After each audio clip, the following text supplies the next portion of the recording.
I always dream to do that. That's the only Turkish I know. So merhaba Bodrum. I hope you are doing very well. I came here to speak about the future, and I think the future needs more social entrepreneurs and social entrepreneurs in general. So what is social entrepreneurship? Let's start maybe with what is entrepreneurship. So entrepreneurs think about money. They want to make profits, and then they find a way to do it. What's the way to do it? They find a gap in the market, a need that is not satisfied. They create a product, they sell it, and as one of my friends says, they make it rain. So they make money. Social entrepreneurs, on the other side, they start with a social problem, an environmental problem, and they want to tackle it. So basically, the objective of a social entrepreneur is for the company to disappear. I'll give you an example. I'm a social entrepreneur. I bring higher education to refugees and refugee camps. What's my objective? For my company to disappear. Why? Because it means that there is no more refugees and refugee camps. Well, an entrepreneur wants the problem to be there so they can keep selling products to solve this problem. Okay? They all focus on something. So I'm not saying that social entrepreneurs don't care about money. It's not because I have a t-shirt and not a shirt that I don't care about money. We need money to make it sustainable. So we have this bottom line. We have that in common. We need to make money to be sustainable. But then social entrepreneurs is a bit more complicated. They need a double bottom line, which is a social impact, okay? And I give you two examples here. A first company called Auticon, maybe you heard about it, or you heard what autism is. Autism is basically you have problems in social relationships, going to new places, etc. If I simplify it a lot, Auticon is a company that only hires people with autism. And they get them a job, they do consulting, they sell their services. So those people get a job, get money, and they create awareness about and around autism. The other company I want to tell you about is a company called Noir and Blanc. Noir and Blanc are two restaurants in Ho Chi Minh in Vietnam. What they do is they give a job to deaf people. And so you go to this restaurant, you need to order in sign language. And this is pretty cool because those people get a job and they also create awareness around the life of deaf people. And the other one, Noir, which means black, dark, you basically have dinner in the dark. Maybe you try that. So you go to a dark room, you have dinner, and the people serving you are blind people. Okay, so social inclusion, remember it as people who have a disability, a disadvantage, and we transform that into a competitive advantage. The other one I want you to look at on the social impact is the financial inclusion. Did you know that around 50% of the people in the world don't have a bank account? 50% of the people in the world don't have a bank account. And it tends to be segmented by types of population as well. Poor people don't have a bank account because the banks want rich people to have bank accounts. And also in some regions, women are not even allowed to have a bank account. I see women in the audience not smiling. I completely understand that. So bKash is a company in Bangladesh. What they do is they bring to people a bank account. Because people in Bangladesh don't have a bank account, but they have what you all have in your hands right now, mobile phones. And therefore, it's an app where you can pay with your app, you can send money, receive money, get a job, etc. Okay, so social inclusion, financial inclusion. The third one, in case you care, you know that we only have one planet. I guess you heard about that. So basically, it's the environmental impact. This company that you have here is a company in Barcelona. What they do is they collect plastic from the oceans and they transform them into furniture. So again, they started thinking, how can we remove plastic from the oceans? And only then, how can we make money with that? So here you can buy furniture made by plastic that they got from the ocean. In case you are not inspired about social problems or environmental problems, which might be difficult because we have a lot of problems in the world, you can have a look at those SDGs, Sustainable Development Goals. So objectives set up by the United Nations that we should achieve by 2030. And this is the negative part of the talk. We will never achieve this by 2030. It gets positive at the end, but we will at least start working towards that. So you have a lot of them.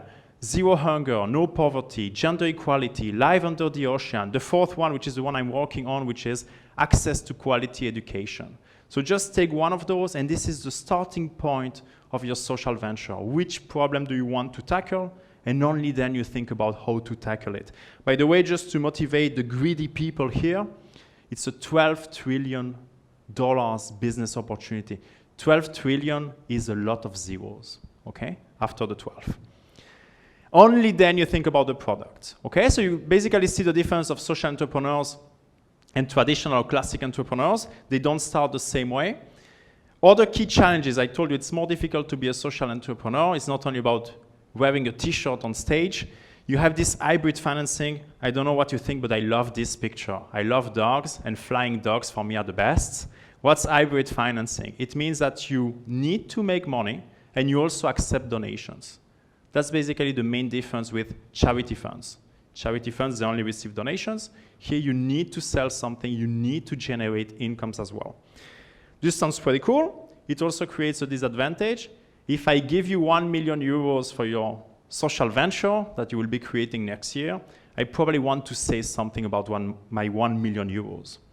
And then the strategy follows the money. You will probably be tempted to follow what I'm saying in order to receive 1 million euros each year. This is one of the problems. The other one is the founder's dilemma. What's the founder's dilemma? You have a charismatic person who creates this social venture, and once this person disappears, stops, gets sick, dies, the company disappears with this person as well.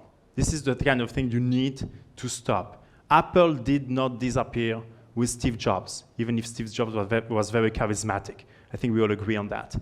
Last but not least, the beneficiaries and the clients will tend not to be the same persons. Do you think I can really ask refugees at refugee camps to pay for my courses? I hope I don't look like a bad person, so no, I don't ask them for money. So I need to finance indirectly with other clients. And this is one of the complications that we have here as well. Last point, which is important to remember here, is that we need to measure the social or environmental impact. It's very good to say that we want to reduce malaria. In case you never experienced malaria, lucky you. Malaria is very bad, high fever, other things that I will not share before we eat, okay? And so malaria, basically you get bitten by a mosquito. In case you had no idea, the mosquito is the most killing or the best serial killer of the animals, way above the white shark. So mosquitoes kill a lot of people every year. One of the disease vehicled by mosquitoes is malaria. Okay, so they bite you and you get sick. How can you reduce this? By giving bed nets to people. So your social venture could be, oh, we give bed nets to people in South America, Africa, and Asia, which is more or less where malaria is located. Do you really have an impact? It really depends. First of all, if you give them the bed nets for free, what happens when you give something for free to poor people? They consume it or they don't use it the correct way. So what they will be doing basically is that they will use it to fish. Because bed nets are very good for fishing. Very small holes, you get a lot of fish. Do you decrease malaria? No. So if you measure the number of bed nets you are giving, you are not measuring the good thing. What should you measure then? People sleeping under the bed nets. And this is how you really measure the impact of your malaria reduction and of your bed nets. It's the same for me. When I go to train poor people, if I only count the number of people that I train, is really that my impact? No, I just put people here, you are 100 something, I just train 100 people. Is that my impact? No, my impact would be to measure how many of you became social entrepreneurs. Make sense? It's the output versus the outcome, basically. Let's inspire you a bit. You have the basics, you know how to start a social venture. Let's see what people are doing in the world. I don't know if you read newspapers, you watch TV. I stopped doing that because it's only bad news, wars, disease, kind of things. So let's go for the positive news. It's good that you came here. You have new firms. This is one that I work with. It's called Velo Cuba. It's in Cuba. It's about bicycles. And what they do is they help people, or they teach them how to repair bicycles and how to build bicycles with bamboo sticks. It's very good. It's sustainable. People get a better salary, a better job. They create their own businesses, and it helps the environment. Another one that is pretty cool. Who has an iPhone here? You can just raise your hand. Who has an iPhone? Don't be shy. I mean, I'm more a Samsung guy, but iPhones, okay. Do you need an iPhone? What's the iPhone now? 14? Do you need an iPhone 14 to survive? 15? I see people saying, okay. I don't want to hurt anyone. If it's 25, I buy it, okay, iPhone 25. Do you need an iPhone 25 to live, especially if you had the 24 before? I don't think so.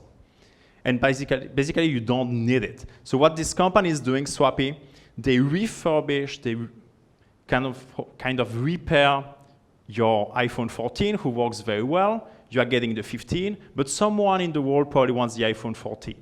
This is one of the most growing, fastest growing companies in the world. They basically give a second life to your well-working iPhone 14 or whatever phone you can imagine here. So it's kind of the circular economy you all heard about.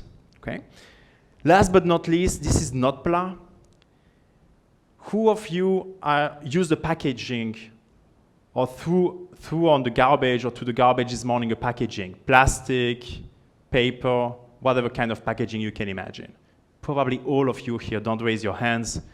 I guess you will be ashamed of that. Packaging is one of the big issues we have as human beings. Okay? The oceans are full of garbage, plastic, not only plastic, but packagings in general. This company called Notpla, what they do is any liquid in the world, you can put it in an eatable packaging. So basically, instead of opening a bottle, you just take the water, you put it in your mouth, you eat it. There is no packaging. Kind of initiative that will probably change the world. And then you will tell me, Javier, the Spanish guy who came to Boardroom, you will tell me, I don't want to be a social entrepreneur. I have a good job, I'm in a company, I want to keep working on my company. And I will tell you, that's good. You can become a social entrepreneur, which is basically the same, but you do it within an existing company. And I will give you some examples. Who had a coffee this morning? Turkish coffee, very good Turkish coffee, I love it, okay? So what else? Nespresso, okay? Basically, Nespresso, you probably use it. They have tabs, it's aluminum, very bad for the environment. So what about the second life of those tabs? What can we do with that? We can recycle them. This is social entrepreneurship. Another one that you probably used this morning or today as well is MasterCard. What they do is part of the transactions that you are doing, they invest them for zero hunger and no poverty, who are two sustainable development goals objectives. So use your MasterCard, you're helping the world. Who came here with a Ferrari this morning? Me neither, okay, so we are at the same stage. So Ferrari, basically, very powerful engines, very harmful for the environment. Okay, they use oil. Oil-based products are not the best. So they have this strategy, they put a constraint. We want to have less than 50% of our incomes coming from selling cars. So what do? Theme parks. You can go to Abu Dhabi, to Ferrari World. They do toys, you know, those miniature Ferraris that we all have. It's the only one I can afford. So I have that Ferrari at home. They also do clothing, shoes, perfumes, etc. So a lot of companies who are harming the environment want to reduce that negative impact on the environment. So if Ferrari does it, you can definitely do it as well. If you find the answer to this one, I take you for dinner, okay? Or I give you the money, you're not obliged to go with me. Maybe you don't want to speak about social entrepreneurship tonight, okay? So if you find the answer to this one, big reward here. What is the biggest music events organizer in the world? Just a hint, it's not the Super Bowl. Okay, think about it, I give you 5 seconds.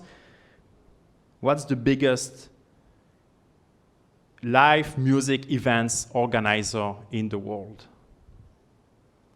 Be honest at the end, I don't want to pay dinners for nothing, so if you found it, happy to do so, happy to invite you. It's Fortnite. For the parents who have empty eyes right now, you can ask your kids. Fortnite is a video game, so people go there, they connect to go to concerts, music events. You have famous people who are playing this. This is coming from BBC. Millions of people attend a concert there. And sorry, I'm getting a bit old with my examples. Probably Dua Lipa concerts happening there. That's the most recent singer I know, okay? So think about the power of digital. Digital can help us to be more sustainable. So your mobile phones are not only there to take selfies with a dog face, you can also do useful things with them. Shein is a Chinese clothing manufacturer. So they create clothes, shoes, etc. And one of the big problems that we have in the clothing industry, in the textile industry, is that we are creating things that then you don't buy and they get wasted. And they have no second life. So Shein, what they are doing is, and think about that t-shirt that you have at home, you purchase it, you are very happy, you never put it on. I guess this rings the bell. So Shein, basically what they do, 57% of what they produce, of what they show on their website, they never produce it.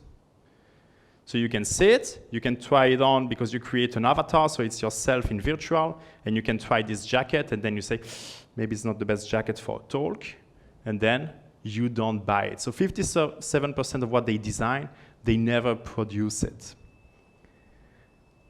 And then you will tell me, Javier, why not? We can help the environment, we can help the people, but money does matter. And you will ask me, is it profitable to be a social entrepreneur? I want to give you an example of one of my favorite human beings, after the members of my family, of course, someone called Muhammad Yunus. Maybe you heard about this person, Nobel Peace Prize in 2006. He created a bank, but a bank giving money to poor people.